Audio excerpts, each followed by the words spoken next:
Get your feet off my chair. You know why you're down here, Ryan? I just want to go home. You're not gonna go home. Do you have a girlfriend? No? You know a girl named Heather? Mm-hmm. What is Heather's last name? I don't know which name she's trying to use as her last one. Do you know what happened in your house last night? What happened to your face? I don't know. Do you remember who hit you? I think it was Heather. Why would Heather hit you? I don't know, man. I don't know. Fuck. Hey, Ryan? Huh? There's a dead girl in your living room. She's dead? Yes. I just want to go to sleep, man. That's it. Arizona, fin 2006. Une jeune femme est retrouvée morte dans une maison de Phoenix, et quand les policiers arrivent sur les lieux, il n'y a qu'une seule autre personne à l'intérieur, son petit ami, le visage tuméfié, couvert de sang, qui n'a jamais appelé les secours. La maison ne présente pas la moindre trace d'effraction, il n'y a aucun témoin, et personne d'autre dans les parages, autre que le suspect. Tout pointe vers lui. Il est donc interpellé et placé en salle d'interrogatoire, sauf que ses réponses n'ont absolument aucun sens. Il prétend ne pas connaître le nom de sa propre copine, il invente des personnages qui n'existent pas, change de version toutes les 30 secondes et la seule chose qu'il demande en boucle, c'est qu'on le laisse aller dormir. Et pourtant, aussi absurde que ça puisse paraître, ça n'est peut-être pas ce qu'il raconte le plus important, c'est peut-être le fait que personne dans cette pièce ne comprend ce qui est en train de lui arriver.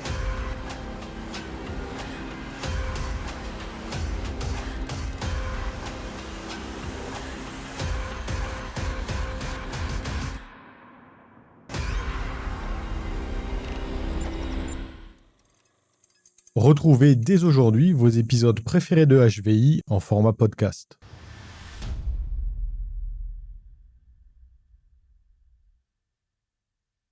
Noël 2006, 3039 West Glen Drive à Phoenix, Arizona. Don Waller et son épouse se rendent chez leur fils de 18 ans, Ryan Waller, pour s'assurer que tout va bien. We got there at 10 to 8 and got there, knocked on the door, no response, so called the police and figured we were going to do the right thing and said worried about our son. He hadn't shown up for Christmas dinner.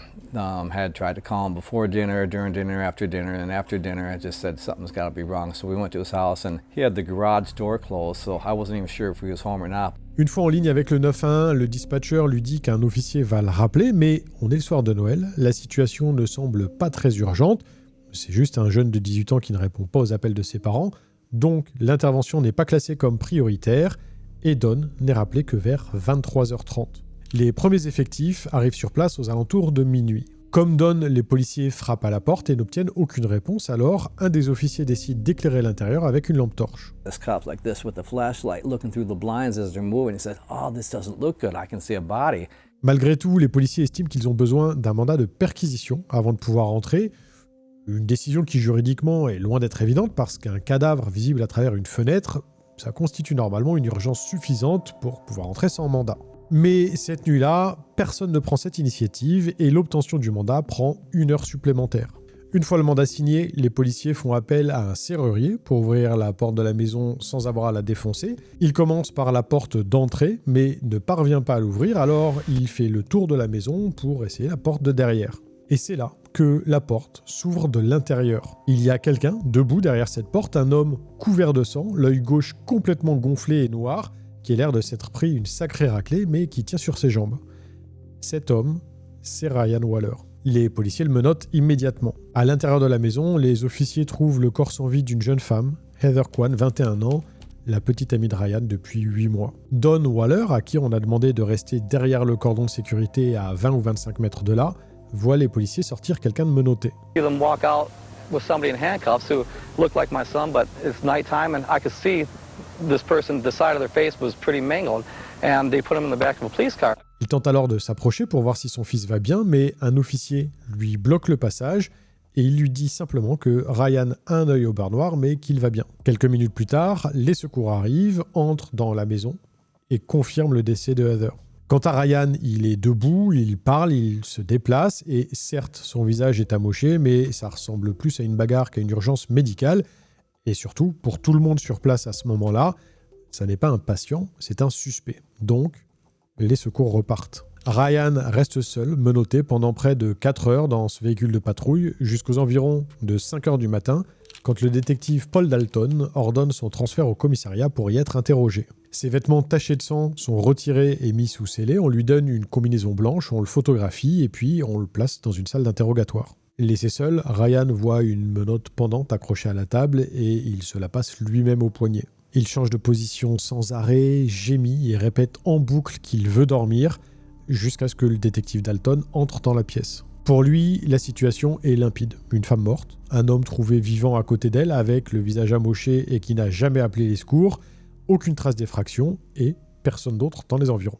Il n'y a qu'un seul suspect et il est assis en face de lui.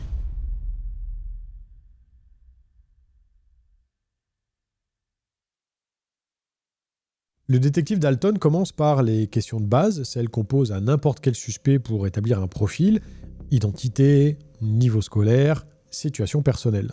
What's the highest grade you went through school? I don't know. I don't know. You don't know the highest grade you went through? Eight? Did you, 8th grade? Did you graduate? Yeah. Do you have a GED? I don't know. You don't know what? I don't know. I don't know. I just want to go home. Well, you're not going to go home right now.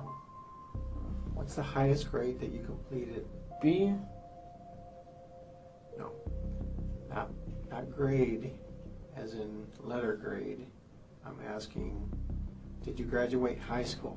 Ryan confond le mot grade au sens de niveau scolaire avec grade au sens de note, ce qui, pour le détective Dalton, peut passer soit pour de la provocation, soit pour les effets d'une drogue, mais dans les deux cas, ça ne ressemble pas à quelqu'un qui coopère. Do you have a girlfriend?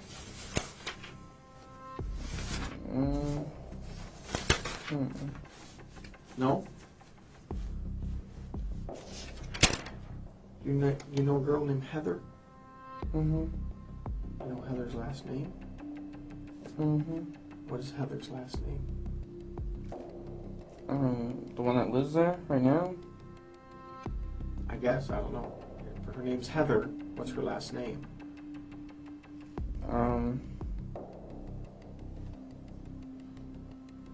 I don't know which name she's trying to use as her last one. What nickname does she go by?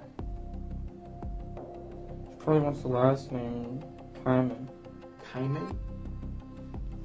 How would you spell that? With a K or a C? K. How old is Heather? 16 or 17. Sauf que Heather avait 21 ans, que son nom de famille c'est Kwan et que le nom Kaiman n'existe nulle part, ni dans l'entourage de Ryan, ni dans celui d'Heather, ni dans aucun fichier auquel les enquêteurs ont accès. Ryan vit avec cette femme depuis 8 mois et il n'est pas capable de donner ni son âge, ni son nom de famille. Le détective Dalton passe aux blessures. What happened to your face? I don't know. You told the officer just a few minutes ago that someone hit you. Do you remember who hit you? I don't know. I think it was Heather.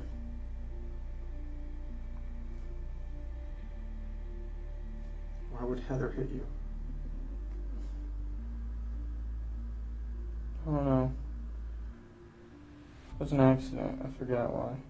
C'est un scénario que les enquêteurs ne connaissent malheureusement que trop bien. Une dispute qui dégénère, un geste qui va trop loin, et quelqu'un qui finit par terre. Et dans ce type d'affaires, la personne qui est encore debout à la fin, c'est rarement celle qui dit la vérité. Sauf que le détective Dalton continue à creuser l'histoire des blessures, et c'est là que Ryan commence à parler d'une certaine Christina. What happened for her to hit you in the eye like that? She just hit me on accident. She was giving Christina a head. She was what? She was helping Christina with her hair or something. I don't know. Who's Christina? She's on the couch. Christina's on the couch? What's Christina's last name? I don't know. What does she look like? I really don't know. You don't know? I really don't. What color hair does she have? Brown? Is it long? Just average. How old is Christina? 20 maybe? I don't know. Mais les enquêteurs ont fouillé la maison de fond en comble et il n'y a aucune Christina, ni sur le canapé, ni nulle part ailleurs. Pas même dans la vie de Ryan ou celle d'Heather. Cette personne n'existe tout simplement pas et pourtant Ryan est capable de donner une couleur de cheveux, une longueur, un âge approximatif, des détails assez précis pour une personne qui n'a jamais existé. Le détective Dalton revient alors sur un point. Qui d'autre était dans la maison cette nuit-là? Who was in the house when you went to sleep? Christina and Heather. Christina and Heather.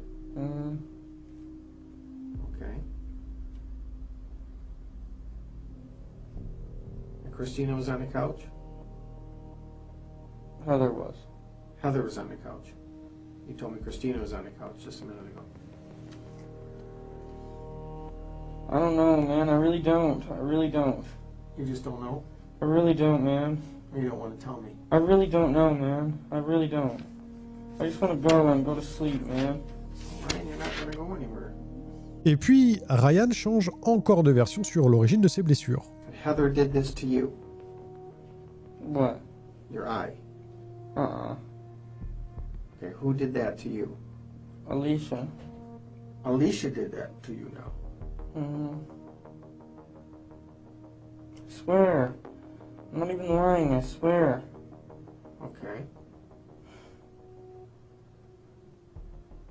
À ce stade, le détective Dalton a un problème. Chaque fois qu'il pose une question directe sur les blessures de Ryan, il obtient une version différente et aucune de ces deux versions ne tient plus de 2 minutes avant d'être contredite par la suivante. Avec un suspect lucide, un enquêteur peut réussir à exploiter ces contradictions pour le coincer, mais ici, les contradictions ne mènent nulle part parce que Ryan ne semble même pas se souvenir de ce qu'il a dit 30 secondes plus tôt.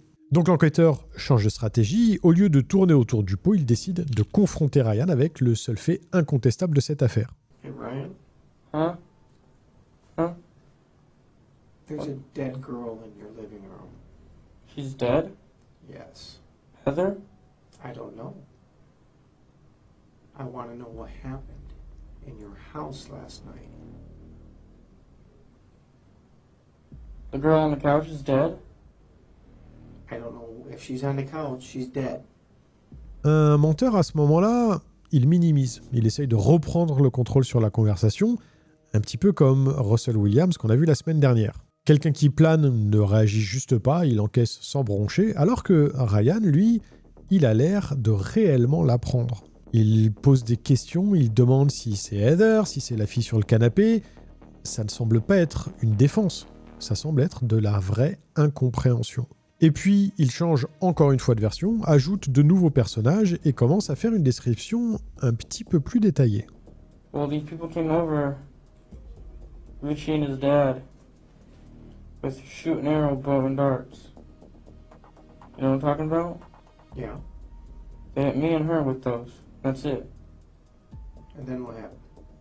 And that's it. Richie and his dad tried to break in through the back. Richie and Dad? His dad? Mm-hmm. Who's Richie? I don't know. Well, you obviously know him. You know his name by He used Richie. to live there. Was he a roommate of yours? He used to be. C'est une nouvelle version, la 4e depuis le début de l'interrogatoire, mais cette fois, contrairement aux précédentes versions, Ryan ne dit plus « je ne sais pas », il donne des noms, il donne un lien avec la maison et un début de scénario. Donc, le détective Dalton décide de creuser. Now it's Richie that hit you, not Heather? No, Richie and his dad. Richie and his dad. They hit you. Yes. Why? Because they're trying to get their stuff. I don't know why. And they had some kind of bow and arrows? Mm-hmm. They each had 2 revolvers and they didn't let off any shells. Okay, you just said they had bow and arrows. Now they have revolvers? That's what I meant. They had revolvers. They have revolvers. Yes. And then what happened? And then they shot us with those. Arc et flèche, maintenant revolver. Encore une fois, en l'espace de quelques secondes, Ryan change d'arme comme s'il essayait maladroitement d'improviser un scénario au fur et à mesure. Le détective ne croit pas une seule seconde ce que raconte Ryan, alors il décide de continuer de le confronter. Did you shoot Heather? Mm-mm. Ryan, why don't you tell me what really happened there? Because I don't believe. I really don't know, man. I really don't. I don't know. I could tell you anything, I swear. I want you to tell me the truth. That's all I want. You're saying bows and arrows, you're saying revolvers, and you're saying some other thing, and you're saying they shot you in the eye. Okay? They shot you with a revolver in your eye. Yes. And that's Is it a BB gun? No, it was a real gun, man. It was just a If they revolver. shot you in the eye with a revolver, you wouldn't be talking to me right now. How do you know? It was most likely you'd be dead. That's what I thought too, man. I really don't know. Dans sa carrière, le détective Dalton a interrogé des centaines de suspects. Il sait reconnaître un menteur qui s'enfonce et il sait reconnaître quelqu'un qui plane.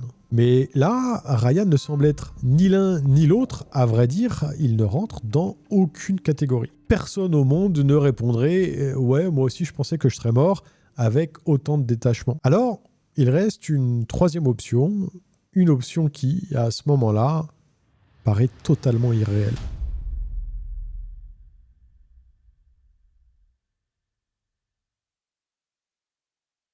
Le détective Dalton repart de zéro. Cette fois, au lieu de chercher les contradictions, il pose des questions simples et il écoute les réponses non plus comme celles d'un suspect, mais comme si, pour la première fois depuis le début de cet interrogatoire, il envisageait la possibilité que cet homme puisse lui dire la vérité. What happened to Heather? I don't know, man. I really don't You're know. now saying Richie and his dad shot Heather. Mm-hmm. Is that true? Yes. And they shot her with a revolver. Yes. And did not use any gun. They came with those guns. Mm-mm. And they came through the where? They were breaking Through the it? back. Through the back? By your door, or is there another door? Through the back door. Through the back door? Is that off the kitchen? Mm-hmm. And why would they come on Christmas Day? I don't know. I really don't know. Really don't know. Did they break in, or did you let them in? I let them in, And then what happened? and they started shooting up the house. With the gun? Mm-hmm. Okay, and then what happened? That's it.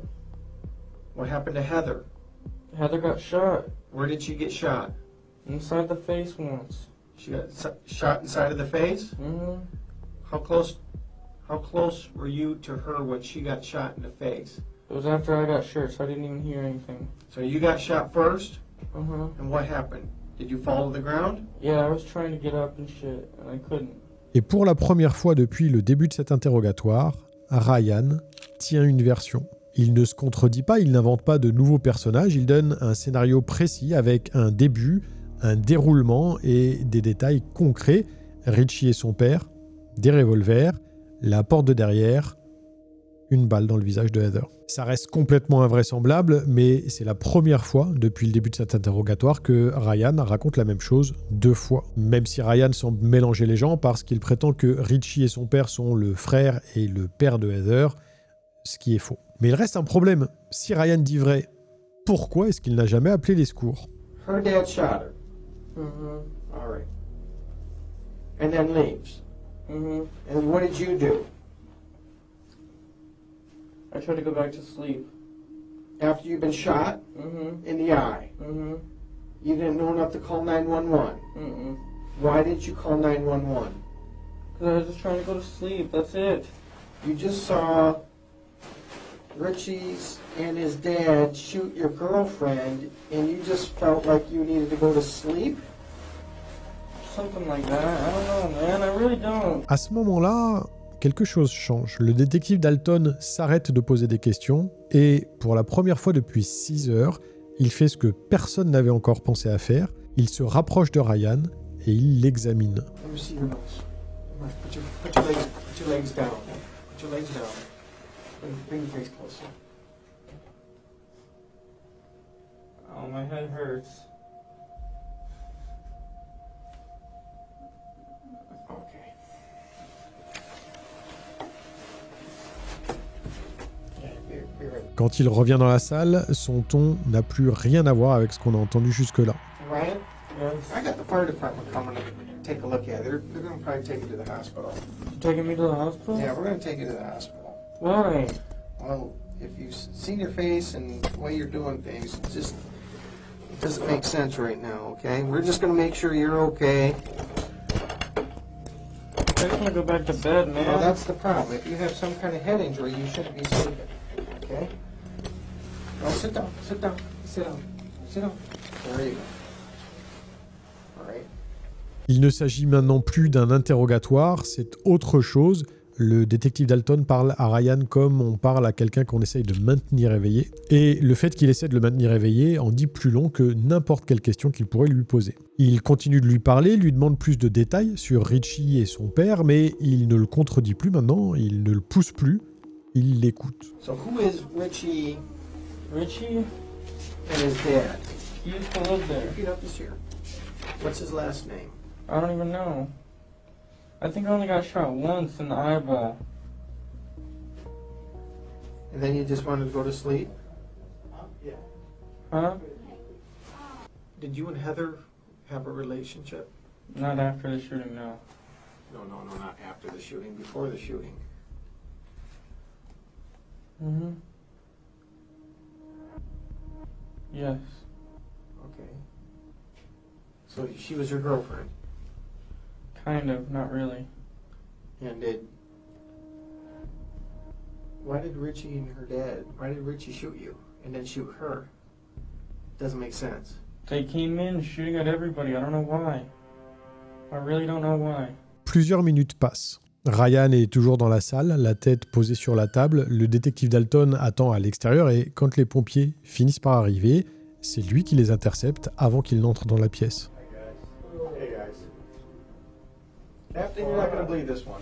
I can't believe it either. You're right. I've already heard the story. I can't believe it. This is just my observations that this might be an entrance, this might be an exit, this might be into his eye, and he's acting like he has a serious head injury, which would make sense. So. Les pompiers examinent Ryan, ils lui posent les questions d'usage, ils lui font des tests de base et à mesure qu'ils avancent, ce qu'on voit sur leur visage, c'est exactement ce que le détective Dalton vient de décrire. Ils n'en reviennent pas. Un homme est assis devant eux avec ce qui ressemble à un ou plusieurs impacts de balles dans le crâne et il est en train de leur parler. La décision est immédiate, cet homme n'a rien à faire dans une salle d'interrogatoire, il doit être transporté d'urgence à l'hôpital.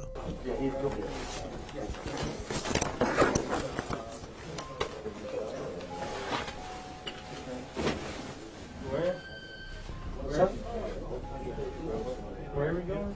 You gotta go to the hospital, get checked out, bro. You look like you got shot right in the face. I don't even know. Ryan est transféré au centre médical Saint-Joseph de Phoenix aux alentours de 6h30 du matin, soit plus de 6 heures après que les policiers l'ont sorti de cette maison et interpellé. Et ces 6 heures, elles vont avoir de lourdes conséquences.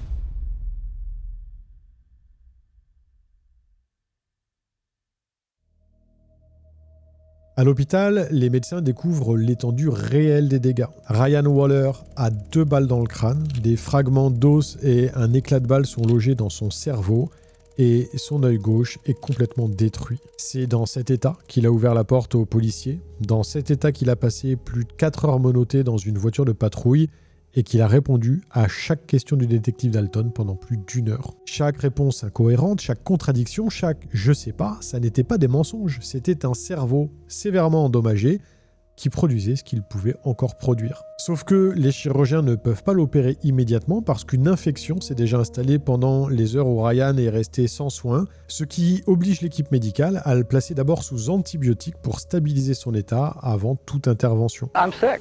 I'm just devastated. My son is in there. He has to go through surgery. He has bone fragments and bullet fragments in his brain, bleeding in the brain, and I don't know if I'll ever see my son walk out of there again. L'intervention chirurgicale a finalement lieu le 28 décembre, soit 3 jours après les faits. Les chirurgiens retirent une partie de son tissu cérébral ainsi que son œil gauche qui est remplacé par une prothèse, une opération extrêmement délicate. Ryan survit et c'est à peu près la seule bonne nouvelle de cette histoire. Il passe 35 jours à l'hôpital et 3 jours après sa sortie, de nouveaux enquêteurs viennent prendre sa déposition chez ses parents pas le détective Dalton qui a été retiré de l'affaire, officiellement pour une urgence familiale, mais cette version sera contredite au tribunal plus tard. Et cette fois, grâce aux informations qu'il leur répète, le prénom de Richie, le lien avec la maison, le fait qu'il habitait là avant, ils parviennent à remonter jusqu'à un certain Richie Carver. La police le retrouve et procède à son interpellation 4 jours plus tard. Richie Carver avait 14 ans au moment des faits. C'est un adolescent qui avait vécu dans cette maison avant Ryan avec l'ancien locataire, un certain Eric, qui avait fini par l'expulser. Donc Ryan et Richie ne se connaissaient même pas. Ils s'étaient à peine croisés 2 fois, dont une fois où Richie avait été surpris dans le jardin en prétendant chercher un iguane qu'il avait perdu. Mais Richie connaissait la maison, il savait ce qu'il y avait dedans, et le jour de Noël 2006, lui et son père Larry Carver ont décidé de venir se servir. Le prétexte officiel, d'après l'épouse de Larry, c'était de récupérer des affaires de Richie et de régler un différend avec l'ancien propriétaire, sauf que l'ancien locataire, il n'habite plus là depuis des mois. Les Carver ont frappé à la porte d'entrée, Ryan a ouvert, et quand il a reconnu Richie, il a essayé de refermer la porte. Mais Richie a passé le bras à travers l'entrebâillement et il a tiré une première fois avec une arme de poing calibre 22, touchant Ryan au visage. Ryan tombe. Ensuite, les Carver ont forcé la porte, ils sont entrés dans la maison et ils ont tiré une seconde fois sur Ryan, cette fois sur le côté gauche de son visage, et c'est cette balle qui a atteint son lobe temporal gauche. Puis, ils sont passés dans le salon, où Heather était assise sur le canapé, et ils lui ont tiré une balle en pleine tête, juste parce qu'elle était au mauvais endroit au mauvais moment, juste parce qu'elle était un témoin. Et après ça, ils ont tranquillement chargé des armes volées, une guitare, un ordinateur et du matériel électronique dans leur voiture, et ils sont repartis, convaincus que Ryan était mort. Sauf que Ryan n'était pas mort. Et les 9 années qui vont suivre vont en être la preuve la plus cruelle, parce que depuis l'opération du 28 décembre, Ryan est régulièrement victime de violentes crises d'épilepsie qui, malgré de lourdes prescriptions médicamenteuses, ne cessent de se produire. Again, he had the worst seizures that you could ever imagine. He had seizure where it was on an Easter Sunday, he bit off the whole side of his tongue. He had a seizure where he broke his nose. He had a seizure where his ankle got caught in a headboard and he broke his ankle. He had a seizure on gravel, face down, and every extremity of his body that touched the gravel looked like somebody took a sanding belt to it. Just horrible. He had a seizure in a grocery store, ended up with 40 stitches in his face and his head from his head pounding on the cement floor in the grocery store. So he just had horrible, horrible seizures. Chaque nouvelle crise provoque de nouvelles blessures et les médicaments ne font que ralentir la fréquence sans jamais l'arrêter complètement. Don et son épouse deviennent ses aidants à temps plein parce que Ryan ne peut plus vivre seul. Il souffre de perte de mémoire chronique, de troubles cognitifs sévères et il a besoin de surveillance permanente, 24 heures sur 24.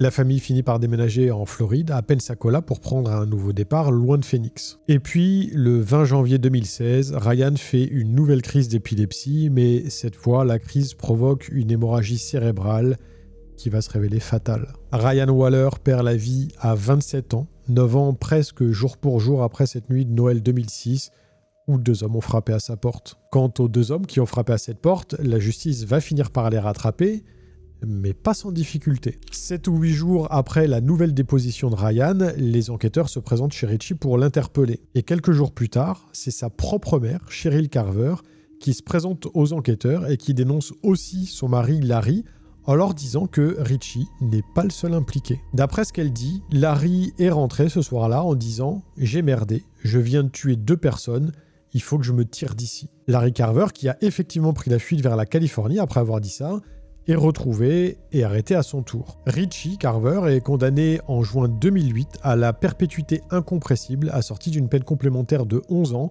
pour le meurtre de Heather Kwan et la tentative de meurtre sur Ryan. Pour Larry, c'est plus compliqué. Il est inculpé en 2007, mais juste avant le procès, Cheryl se rétracte. Elle invoque le privilège conjugal, un droit qui, en Arizona à l'époque, permet à un conjoint de refuser de témoigner contre l'autre. Sans son témoignage, le dossier s'effondre et les charges sont abandonnées. D'ailleurs, en 2009, Terry et Robert, les parents de Heather, feront voter une loi qui s'appelle Heather's Law et qui interdit désormais à un conjoint d'invoquer ce privilège s'il a déjà volontairement témoigné auprès de la police. Grâce à cette nouvelle loi, Larry Carver est réinculpé en novembre 2011, reconnu coupable en décembre 2012 et condamné à la perpétuité plus 21 ans. Il meurt en prison le 30 juin 2023 à l'âge de 70 ans. La famille de Ryan, de son côté, intente un procès civil contre la ville de Phoenix et son département de police en estimant que les 6 heures sans soins constituent une faute grave. Ils demandent 15 millions de dollars de dédommagement. Leur expert médical est prêt à témoigner que chaque minute compte quand un cerveau saigne et gonfle.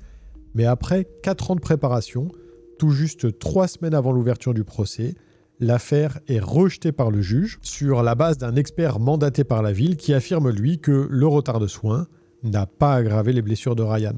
La famille n'a jamais reçu le moindre dédommagement.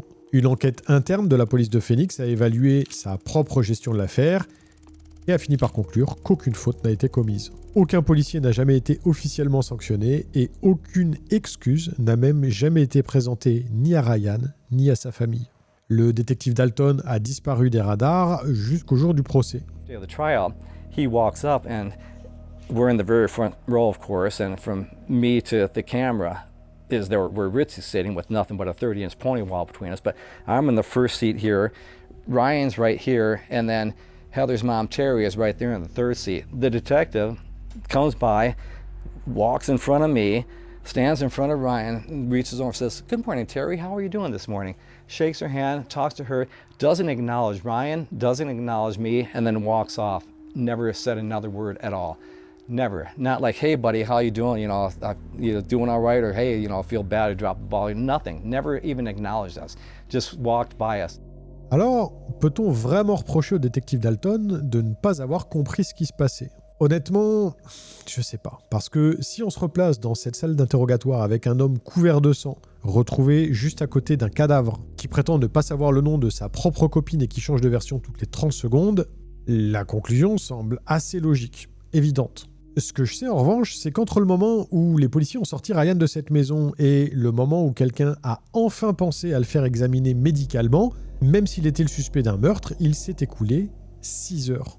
Et ces 6 heures, personne n'a jamais eu à en répondre. Alors il semble assez évident que des erreurs ont été commises et je suis assez amer quant au fait qu'aucune excuse officielle, au moins, n'ait jamais été présentée ni à Ryan ni à sa famille et surtout qu'aucun dédommagement ne leur ait été accordé. Et encore, amer, je mâche mes mots, je trouve ça carrément scandaleux. Je vous laisse me dire ce que vous en pensez dans les commentaires et je vous retrouve lundi prochain pour un nouvel épisode de HVI. D'ici là, n'oubliez pas, Homo homini lupus est, l'homme est un loup pour l'homme. Salut!